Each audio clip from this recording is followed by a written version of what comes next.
Hi guys, and welcome back to my channel. Today I'm going to be coming on and showing you some different ways that you can use fabric within your junk journals. I'm currently working on this traveller's notebook style journal that I showed you in my last video. I showed you how to create a plastic cover without actually having a laminator. And I thought I'm using quite a bit of fabric in the journal. So I thought I'd come on and just show you the ways that I generally incorporate fabric into every journal. I will be doing it with and without a sewing machine, so each method I've had to think about how you would be able to do it with or without a sewing machine. I use a sewing machine the majority of the time for fabric just because I like that it's got a more permanent hold. So the first thing that I always do, so I put my journal to a side. Before I start my journal, what I do is I always get all of my embellishments out.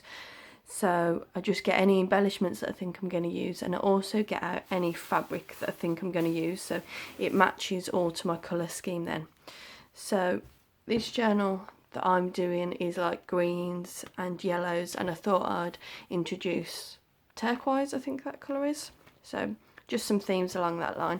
So I've pulled out ones from a stash that I've already been using during this whole process. Got this whole roll of seam bias, just some lace. Again, I've already used some of it, had another piece, had a few other pieces actually, and you'll see. But they did all coordinate, so I think that's the main thing. So pull out selections of what you want to use first of all, and then you can just let your imagination go. So I have page marked some of the bits so I can show you them actually in action. So first thing that I like to create is pockets, and these are just fabric pockets. Let's get a piece of paper. So because it's fabric, you can really stuff it as much as you want and there's no sort of restriction in there. I've created one here which is,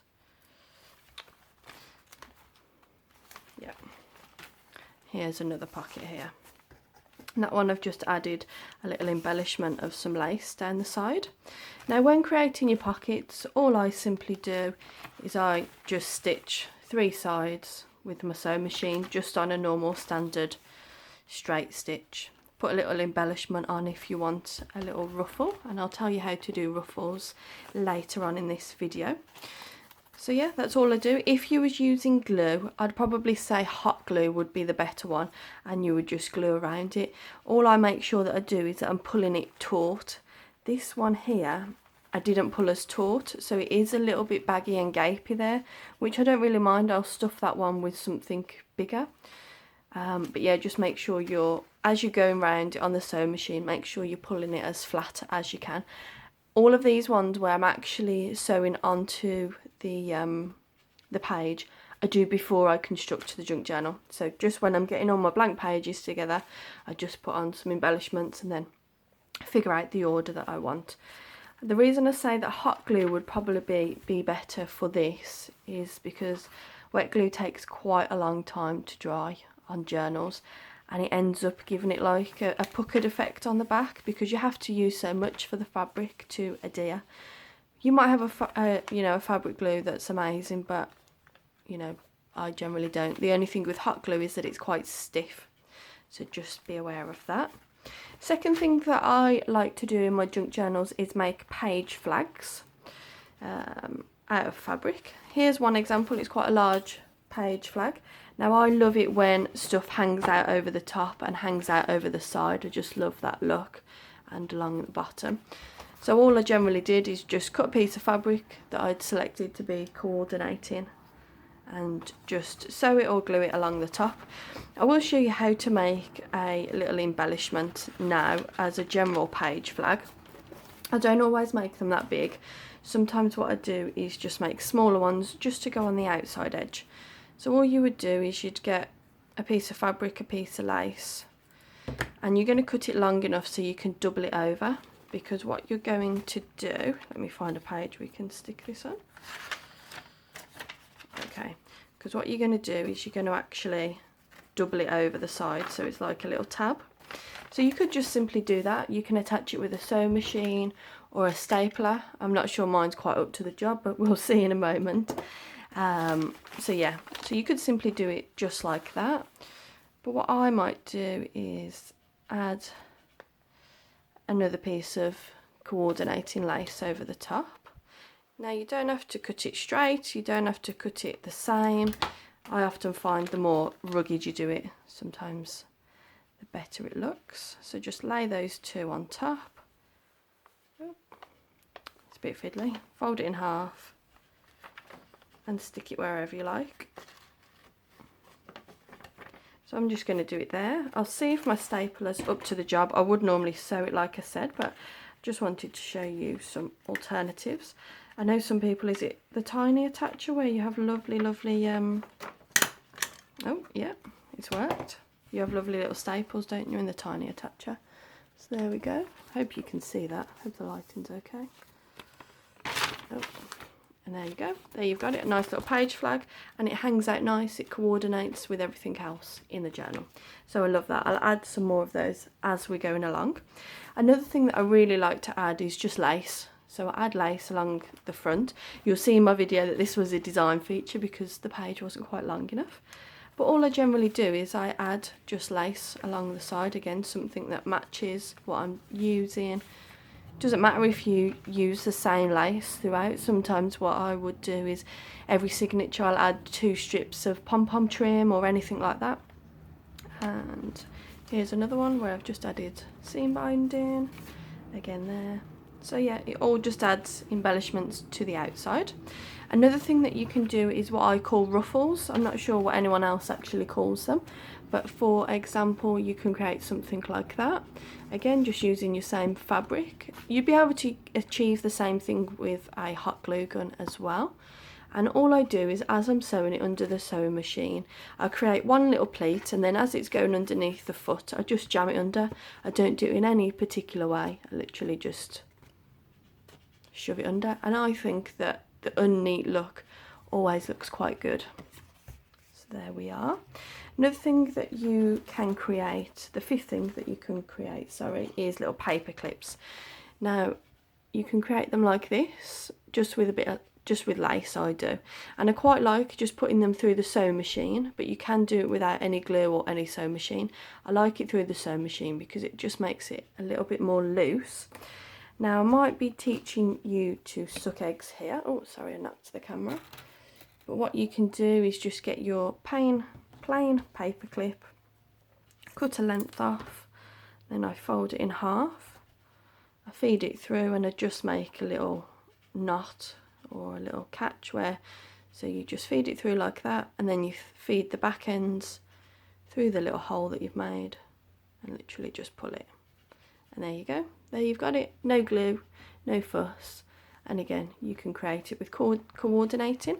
And then with these, because they've got the, you know, dangle coming out, it's actually going to hang out your journal, and it's going to make that nice little effect. You might have to pull it quite tight because sometimes, like this one, this lace has got a little bit of elastic in it, I think, so you'd have to pull it quite tight. Maybe just put a dot of glue in there just to keep it if you're elastic, because I feel that because that's got elastic in it, it's just going to keep pulling out. So that's another thing that you can do.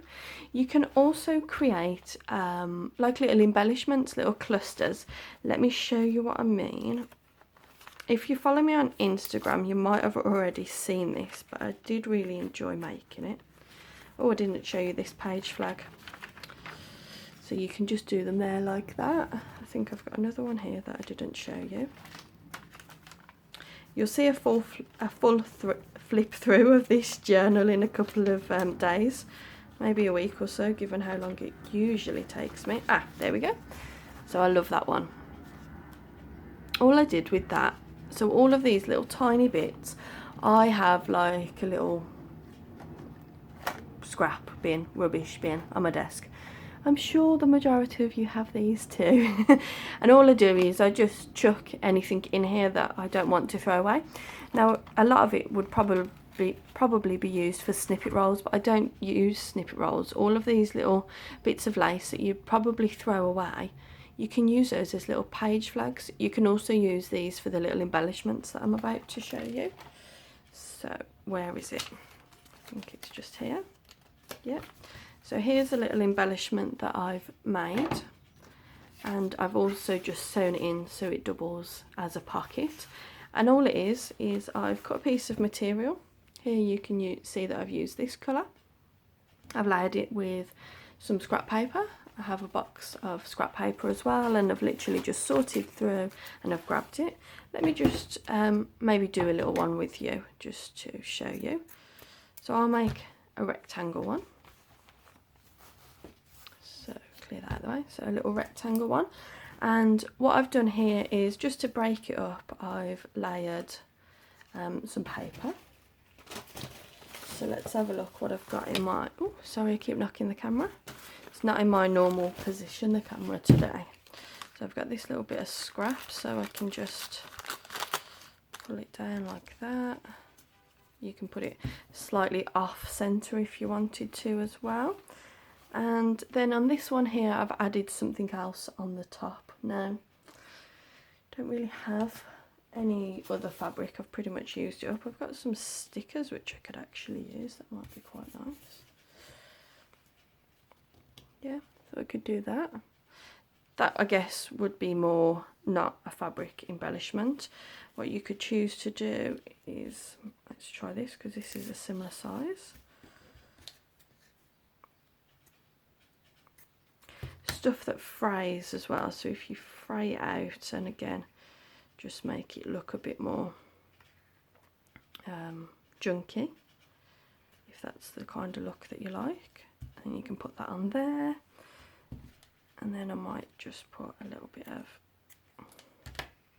lace there. So there you go. So you could leave it like that, or what you might do is you might want to staple it to keep them all together. Hey, look at that, my stapler worked. So there you have it, you've made your own little embellishment. You can put that on a page just as maybe like a little page flag, but I'll also show you, sorry I'm knocking the camera again. So here I've made a tiny one and I've just put it as a little embellishment on the page, and that is literally just that, but just much more scaled down. So I'll probably actually use that as a page flag somewhere else. What you can also do is, again, probably some of you might already be doing this, I might be teaching you to suck eggs here, but when you layer up images, you can put some fabric behind it to create just more of a layered effect. You can see here that on the front of here I've layered some net curtain, and then I think I did it here, I'm not sure if it'll quite pick it up, but I've just layered behind it is some cheesecloth. So what I always keep to hand when I'm doing any journal is some eyelash trim, just so I can put that behind the image or behind any embellishment. So for example, have a little embellishment here. If I was putting this, I think this is eyelash trim anyway, I would just cut a piece. So there we go. I'll put it on here so you can maybe see it. I'd create it into a little circle like that, a little disc. I'd put that down there, and I would quite simply just stick my embellishment on the top, and there you go, you'd have like a little trim underneath. So I just always keep a ball of that, what I call eyelash trim, it might not be, fluffy fluff. I also keep cheesecloth and another unidentified thing that I have. So I've just got cheesecloth, I've just got that, I think I got it off of Amazon or something, and I just keep that in the packet. And I've also got this trim that I got from the craft fair at the NEC. I'm not sure what it is. It's like 2 inches and it's like a little gauze. But all I do with these two things is when I'm about to mount an image, let's use this one for example, I probably would stick that onto, you know, and just layer it, and then you've got a nice little embellishment. But before I did do that, I'd probably put a little bit of this or cheesecloth and put that over the top, and it just makes it pop that little bit more, and it just gives you that little bit more interest. Again, glue or sew it, whichever you would choose to do, or whichever you have on hand at the time. If I don't have my sewing machine out, I just use my hot glue gun, or if I don't have my hot glue gun out, which I don't always like having out, I'll just use my sewing machine. Another thing that I always keep on hand for putting behind images is this bag of tea stained neck curtain basically. I just go to home furnishing shops and I look for the remnants, and this is just standard neck curtain that I guess you would find. Quite rough feeling. And then I've got a nice smoother one, which again is tea stains, and I just use it as backing for images, just adds that little bit more interest. And the final thing that I've thought of that you can use fabric for in your journals, don't actually have a demonstration, but I do have a video where I've done this previously, is actually printing onto fabric. I always print onto cotton, and I usually use pillowcases, to be honest. I get some pillowcases at the car boot, and that's the right sort of thickness, nice sort of material, and they're usually quite nice to work with. And all I do is I cut the fabric, whatever I'm choosing to print on, to the size of an A4 sheet of paper, and I actually sew it along the very top of the paper, just a straight running stitch, just so it stays together with the paper through the sewing machine, and then you just run it through and it will print through brilliantly. Just on my printer, I've got a HP inkjet printer. I'll leave that video where I give you a tutorial on printing on fabric. So that's it, guys. I hope you enjoyed this video. Don't forget to leave a comment if you have any other ways that you most commonly use fabric in journals. Leave it down below so lots of people can get some hints and tips. This journal, like I said, subscribe to my channel, because in the next maybe week, it was a couple of days when I started this video, maybe in the next week or so I will update the final flip through for you. And if any of you are wondering, all of the images that are in this journal are from an Arty Maze kit, so all of the embellishments and the paper and stuff. But again, I'll leave a link for that down below. But thanks guys, thanks for watching, bye.